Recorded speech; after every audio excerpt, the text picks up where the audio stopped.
इधर वक्फ की संपत्ति हड़पने वालों पर एक्शन भी तेज हो गया। मध्य प्रदेश में वक्फ बोर्ड ने वक्फ की संपत्ति हड़पने वाले माफिया के खिलाफ एक्शन शुरू भी कर दिया। वक्फ बोर्ड का दावा है कि उसने वक्फ संपत्ति को गलत तरीके से हड़पने वालों की एक लिस्ट बनाई है। करीब 2000 लोगों को नोटिस भेजे जा रहे हैं और इस लिस्ट में कांग्रेस नेताओं का भी नाम है। वक्फ की संपत्ति पर अवैध कब्जे को हटाया जाएगा, जमीन खाली कराई जाएगी या किराया वसूला जाएगा। एमपी में वक्फ बोर्ड के अध्यक्ष का दावा है कि राज्य की 90% जमीन पर जो वक्फ की का दावा है कि उसकी है, उस पर अवैध कब्जा है। यानी वक्फ की संपत्ति को लूटने वाले अब बचेंगे नहीं। उन्होंने जितनी जमीन हड़पी है उसकी पूरी वसूली होगी और यही पैसा गरीब मुसलमानों की भलाई में लगाया जाएगा, जो कि वक्फ एक्ट कहता है। एक तरफ वक्फ कानून पर मुस्लिम पर्सनल लॉ बोर्ड के सदस्य भड़काऊ बयानबाजी कर रहे हैं, दूसरी तरफ ऐसे भी संगठन हैं जो इस वक्फ बिल का खुलकर समर्थन कर रहे हैं। तबलीगी जमात के प्रमुख मौलाना साद ने मुस्लिम समाज को शांति और संयम बरतने की अपील की। मौलाना साद ने कहा है कि इस्लाम किसी भी तरह की देश विरोधी गतिविधियों की इजाजत नहीं देता। एक सच्चा मुसलमान वही है जो शरीयत के साथ साथ देश के कानून का भी पालन करता है। उन्होंने मुस्लिम समुदाय से अपील की है कि वो ऐसा कोई कदम ना उठाएं जिससे समाज में अशांति फैले या किसी की भावनाएं आहत। इधर देश में वक्फ कानून के विरोध में माहौल बनाया जा रहा है। मुसलमानों को मोदी का नाम लेकर भड़काया जा रहा है। उधर सऊदी अरब पहुंचे पीएम मोदी ने भारतीय मुसलमानों के लिए क्या बड़ा करना है वो भी आपको बता देता हूं। सूत्रों से खबर है कि सऊदी के क्राउन प्रिंस मोहम्मद बिन सलमान से बातचीत के दौरान हज के मुद्दे पर भी बात होगी। हर साल हज यात्रा में भारतीय मुसलमानों के लिए जो कोटा तय है उस पर बात हो सकती है। साल 2014 में जब नरेंद्र मोदी प्रधानमंत्री बने थे तब भारतीयों के लिए हज कोटा 1,36,020 था, जो अब बढ़कर 1,75,025 हो गया है। सूत्रों के मुताबिक हज यात्रा पर भारतीय मुसलमानों को कोई दिक्कत ना हो, बेहतर कोऑर्डिनेशन और ज्यादा सहयोग मिले, पीएम मोदी ये भी सुनिश्चित करें।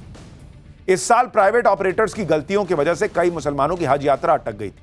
फिर मोदी सरकार ने इस मामले में दखल दिया और सऊदी अरब से बातचीत की। तब जाकर सऊदी हज मंत्रालय पोर्टल को फिर से खोलने पर राजी हुआ। लेकिन यहां तो वैसे ये आपको बताएंगे नहीं ये मोदी ने मुसलमानों के लिए किया कि वो हज पे जा सके। पीएम मोदी की सऊदी अरब की यात्रा इसलिए भी बहुत खास है क्योंकि 40 साल बाद भारत के प्रधानमंत्री जेद्दा शहर पहुंचे। 1982 में इंदिरा गांधी बतौर पीएम जेद्दा गई थी। पिछले 40 साल के दौरान बाकी प्रधानमंत्रियों की यात्राएं राजधानी रियाद तक ही सीमित रहीं। पीएम मोदी का यह दौरा भारत और सऊदी अरब के रिश्तों को और मजबूत करने के उद्देश्य से किया गया है। इसमें व्यापार, रक्षा और हज जैसे अहम मुद्दों पर बातचीत की जाएगी। मक्का मदीना जाने के लिए दुनिया भर से आने वाले ज्यादातर लोग जेद्दा ही उतरते हैं। तो ये प्रधानमंत्री एक तरफ मुस्लिम देश में क्या कर रहे हैं वो आपको दिखाया और अपने देश में मुसलमान क्या कर रहे हैं वो आपको दिखाया। भारत में वक्फ कानून के विरोध में मौलाना, मुस्लिम संगठन और ओवैसी ने पीएम मोदी और अमित शाह के खिलाफ मोर्चा खोल दिया है। वक्फ कानून के विरोध में आज भयंकर बयानबाजी हुई है। ऐसा माहौल बनाने की कोशिश हुई कि मोदी राज में भारत के मुसलमानों पर कहर टूट रहा। और जिस वक्त यह सब हो रहा था उसी वक्त पीएम मोदी उस देश के दौरे पर पहुंचे हुए थे जो दुनिया भर में मुसलमानों के लिए बहुत खास है। और उस मुस्लिम देश में पीएम मोदी का ऐसा भव्य स्वागत हुआ कि हर कोई दंग रह जाएगा। मुस्लिम देश सऊदी अरब, जहां इस्लाम के दो सबसे पवित्र शहर मक्का और मदीना है, जिसे इस्लाम का गढ़ माना जाता है, उस मुस्लिम देश में 21 तोपों के साथ 21 तोपों की सलामी के साथ पीएम मोदी का स्वागत किया गया। एक बार देखिए वहां क्या तस्वीर थी।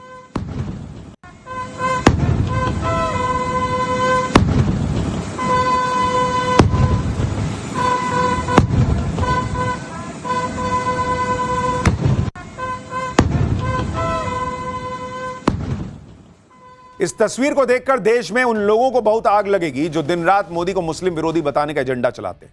और मुस्लिम देश सऊदी अरब पहुंचकर पीएम मोदी देश के मुसलमानों के लिए एक और बड़ा काम करने वाले। वो काम क्या है आगे बताऊंगा, लेकिन पहले आप देखिए कि भारत में मौलानाओं की फौज, ओवैसी एंड कंपनी मिलकर कैसे प्रधानमंत्री मोदी और अमित शाह को ललकार रहे हैं। सिर पर कफन बांधने की धमकी दी जा रही है। वक्फ कानून को जिंदगी मौत का मसला बताया जा रहा है। मुसलमान सिरों का नजराना देने को तैयार हैं, ऐसी ऐसी भाषा बोली जा रही। पीएम मोदी के लिए कसाई जैसे शब्द का इस्तेमाल हो रहा है। मोदी शाह का नाम लेकर कहा जा रहा है कि हमसे उलझो मत, औकात में रहने जैसी धमकियां दी जा रही हैं।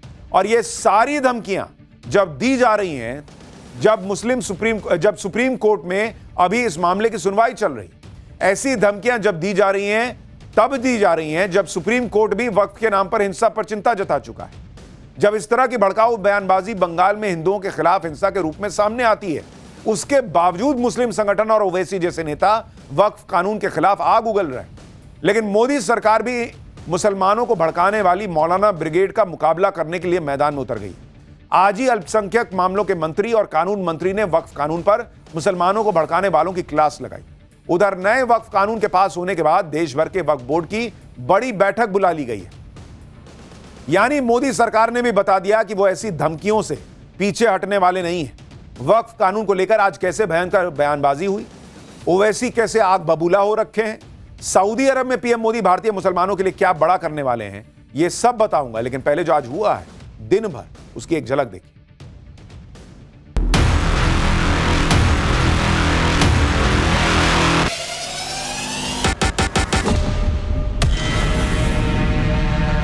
मोदी माशाल्लाह सऊदी अरब गए हैं तो वहां पर मोहम्मद बिन सलमान से या हबीबी बोल के मिलेंगे और भारत में आकर बोलेंगे कि इनको कपड़े देखकर पहचानो।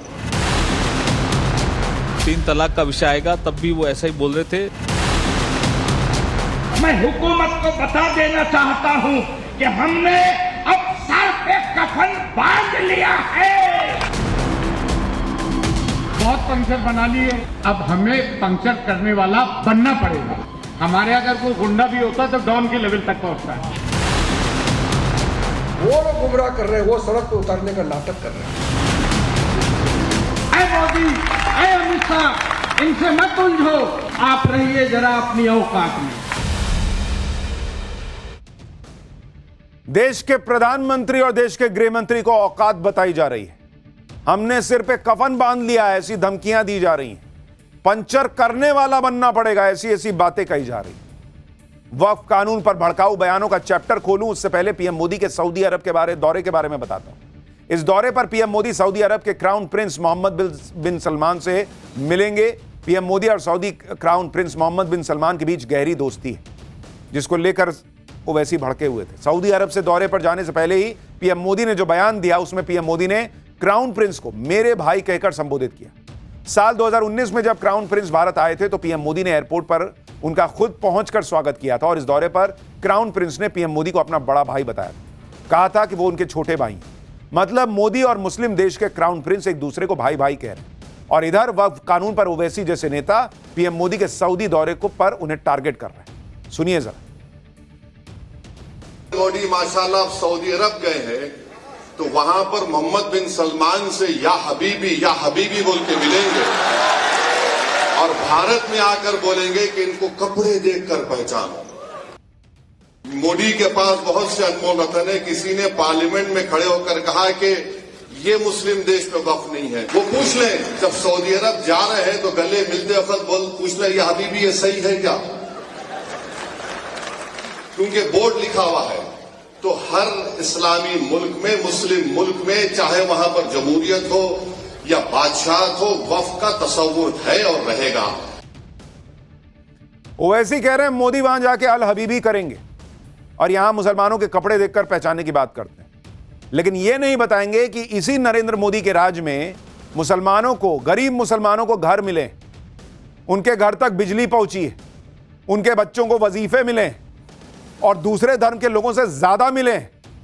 लेकिन यह ओवैसी के एजेंडे में सेट नहीं होगा, तो यह क्यों बताएंगे? सऊदी अरब में पीएम मोदी का कैसा ग्रैंड वेलकम हुआ, उसकी एक और तस्वीर आपको दिखाता हूं। जब सऊदी अरब के एयर स्पेस में पीएम मोदी का विमान एंट्री ले रहा था तो पीएम मोदी के लिए स्पेशल जेस्चर दिखाते हुए सऊदी अरब के फाइटर जेट F-15 ने उनके विमान को एस्कॉर्ट किया। नहीं होता कि बड़े आदमी के साथ जो है वो गाड़ी लग गई कि चलिए सर आपको लेके चलते हैं। इस वीडियो को विदेश मंत्रालय ने जारी किया है जिसमें प्लेन साथ में चल रहे हैं F-15। इस जेस्चर को दोनों देशों के रक्षा सहयोग के रूप में देखा जा रहा है और पीएम मोदी की भी तस्वीर आई कि वो अंदर से, प्लेन के अंदर से देख रहे थे खिड़की से कि अच्छा ये हिसाब चल रहा है। उधर सऊदी अरब में पीएम मोदी का भव्य स्वागत हो रहा है। देश के, अपने देश के प्रधानमंत्री का भव्य स्वागत हो रहा है और इधर भारत में वक्फ संशोधन कानून के विरोधी भड़काऊ बयान दे रहे हैं। आज दिल्ली के ताल कटोरा स्टेडियम में मुस्लिम पर्सनल लॉ बोर्ड ने नए वक्फ कानून का विरोध किया। वक्फ बचाओ कैंपेन के तहत 180 मुस्लिम संगठनों के नुमाइंदों के साथ साथ कई विपक्षी पार्टियों के नेता इसमें शामिल हुए। मौलानाओं और मुस्लिम नेताओं का यह जमावड़ा इसलिए लगा था ताकि लोग अपने विरोध के अधिकार का इस्तेमाल करते हुए वक्फ कानून के विरोध में अपनी बातें कह सकें। लेकिन मुस्लिम संगठनों का यह विरोध प्रदर्शन भड़काऊ बयानबाजी में बदल गया। शांतिपूर्ण प्रदर्शन के अधिकार की आड़ में उग्र भाषा का इस्तेमाल होने लगा और बात वक्फ कानून के विरोध से कहीं आगे निकलने लगी। जैसे असदुद्दीन ओवैसी तो वक्फ कानून पर बोलते बोलते अडानी अंबानी को घसीट लाए। इसमें सुनिए पीएम मोदी के पंचर वाले बयान का जिक्र करते हुए ओवैसी क्या कह रहे हैं। अभी कहा गया कि अब्दुल के बारे में, नरेंद्र मोदी को हम बताना चाह रहे हैं कि अब्दुल एक गैरतमंद मुसलमान होता है।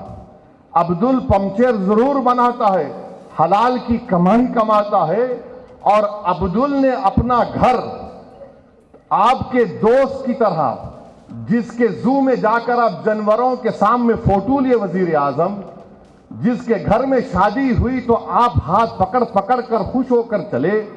अब्दुल किसी यतीम खाने पर अपना घर नहीं बनाया, आपके दोस्त ने बनाया है। और इस कानून के जरिए सेक्शन 2 जो बनाया गया है, बोरी लोग कह रहे थे, हमारे दाऊदी बोरा लोग कह रहे थे कि सेक्शन 2 से हमको वक्फ से निकालिए आप। उनके पास फिक्र अलग है, दाइल मुतलक का कॉन्सेप्ट है। उन विचारों को आपने बुलाकर उनके सामने उनकी तौहीन कर दी। मैं पार्लियामेंट में खड़े होकर कहा कि आप तो बोरियों का नाम ले रहे थे और आप बना दिए ट्रस्ट। यानी नाम बोरी का हुआ मगर फायदा मुकेश भाई के मुंह में गुलाब जामुन चला गया। हम पंक्चर बनाने वाले थे, अब हमें पंक्चर करने वाला बनना पड़ेगा।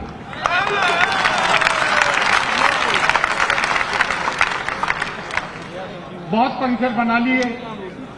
हमारे अगर कोई गुंडा भी होता तो डॉन के लेवल तक पहुंचता है। बड़ी किशोरी बात कर रहा हूं, एक सतही बात कर रहा हूं। चलिए ये बात तो अच्छी है कि खुद ही मान रहे हैं कि बहुत छिछोरी बात कर रहे हैं, खुद ही बोल रहे हैं बहुत छिछोरी है, बहुत सतही बात कर रहे हैं कि हमारे अगर गुंडा भी कोई होता है तो डॉन के लेवल का होता है। ये इनके लिए बहुत बड़ी काबिलियत है।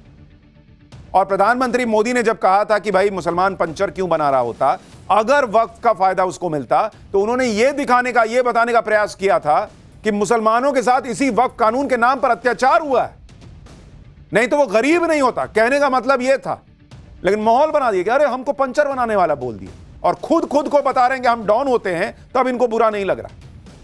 वक्फ कानून का विरोध, मुस्लिम संगठनों का मंच, असदुद्दीन ओवैसी के लिए तो यह अपनी सियासत चमकाने का सबसे शानदार मौका था। इसलिए लगे हाथों असदुद्दीन ओवैसी ने आरएसएस को भी लपेट दिया। भाई नई थ्योरी लेकर आ गए कि वक्फ कानून तो पीएम मोदी आरएसएस को खुश करने के लिए लेकर आए। सुनिए जरा इस पर भी, इसको भी। कानून इसलिए बनाया गया ताकि आरएसएस के 100 साल के जश्न जो मनाया जा रहा है, ये आरएसएस को तोहफा देने के लिए और इस मुल्क के सेकुलरिज्म को, इस मुल्क की आइन को कमजोर करने के लिए, इस मुल्क की तहजीबों को खत्म करने के और मुसलमानों के ईमान पर, उनकी मजहबी इबादत गाहों पर निशाना बनाने के लिए। यानी अंबानी अडानी ले आए, आरएसएस ले आए, लेकिन एक बार भी यहां खड़े होकर यह नहीं बताए कि इतने साल से वक्फ कानून चल रहा है, उन वक्फ की संपत्तियों से गरीब मुसलमानों का क्या भला किया। वो वहां खड़े होकर बताते और बताते कि ये जो अच्छा किया हमने गरीब मुसलमानों का, बेवाओं का, यतीमों का, वो अब रुक जाएगा मोदी के इस कानून से। बताते ना, वो नहीं बता पाते कि हमने ये लिस्ट देखो, ये करके दिखाया है। दिल्ली में तहफ्फुज़ औकाफ कारवां यानी वक्फ की हिफाजत के नाम से हो रहे इस आयोजन में खुद को मुसलमानों का सबसे बड़ा ठेकेदार समझने वाले मौलाना हो या फिर सियासतदान, सबके निशाने पर प्रधानमंत्री मोदी ही थे। मकसद एक ही था कि वक्फ कानून के विरोध में नरेंद्र मोदी पर चौतरफा वार करना, और शायद इसलिए इस आयोजन में मोदी शाह को औकात में रहने की भी धमकियां दी गई। सुनिए जरा। अमित शाह, इनसे मत उलझो, हम सबसे बड़ी अक़लियत हैं, छोटी छोटी अक़लियतें भी हैं, उनके ऊपर भी नंबर आने वाला है। हमको आजमाया गया है, इसलिए हम कहते हैं कि हमसे मत उलझो। हमसे उलझे तो मसनद उलट जाएगी, हमसे उलझे तो मसनद उलट जाएगी। आप रहिए जरा अपनी औकात में, मैं कहना चाहता हूं। तो यकीन जानिए इस लड़ाई में पूरा मुल्क खड़ा हो जाएगा और एक क्रांति आएगी, जो क्रांति इन फिसाइयों को बहाकर इंशाअल्लाह बहा कर ले जाएगी, और ये कामयाब होने वाले नहीं। लेकिन हमें आज इस लड़ाई में, जंग आजादी की दूसरी लड़ाई में, सब कुछ कुर्बान करने के लिए तैयार होना पड़ेगा। संसद में वक्फ कानून पिछले साल लाया गया था। कई महीनों तक जेपीसी के जरिए इस पर चर्चा हुई, फिर संसद में लंबी बहस और वोटिंग के बाद यह पास हुआ। लेकिन वक्फ कानून का विरोध करने वाले तो सुप्रीम कोर्ट का फैसला आने तक का सब्र नहीं रख पा रहे। उन्हें वक्फ कानून पर इंस्टेंट अपनी सहूलियत वाला न्याय चाहिए, इसलिए वक्फ कानून पर सिर पर कफन बांधने जैसी बयानबाजी भी हो रही है। एक बार वो भी सुनिए। मैं हुकूमत को बता देना चाहता हूं कि हमने अब सर पे कफन बांध लिया है। या तो आप मान जाओ और वक्फ बिल कानून वापस लो, वरना पूरे हिंदुस्तान के मुसलमान अपने सरों का नजराना देने के लिए तैयार नहीं है। मुसलमानों, आपसे कहना है कि अब ख्वाब गफलत छोड़ो और बोर्ड की आवाज पर आप बाहर निकलो। हो सकता है इनको गलत गुमान हो रहा है कि ये ताल कटोरा में बैठे मुसलमान ही वक्फ एक्ट के खिलाफ है, बाकी लोग तो घरों में है। इसलिए ये इजलास की शक्ल में मुसलमानों पर अखलाकी जिम्मेदारी है कि तुम्हें घरों से निकलकर मैदानों में, रोडों पे आके बताना होगा कि इदारा प्यारे, हुनर आजमाए, तू तीर आजमा, हम जिगर आजमाए। हालांकि मौलाना साहब के पीछे जो कुर्सियां खाली थी वो कह रही थी कि ताल कटोरा स्टेडियम भी नहीं भर पाए, और ये कह रहे हैं कि पूरे देश में हंगामा करें। सरकार की तरफ से अलग अलग मंत्री भी सफाई दे रहे हैं, बातें सामने रख रहे हैं, वो सच बता रहे हैं कि आखिर इसका मकसद क्या है। किरण रिजिजू कह रहे हैं कि जल्दी ही बड़े बड़े चेहरे बेनकाब होंगे जो वक्फ की संपत्तियों पर कुंडली मारकर बैठे।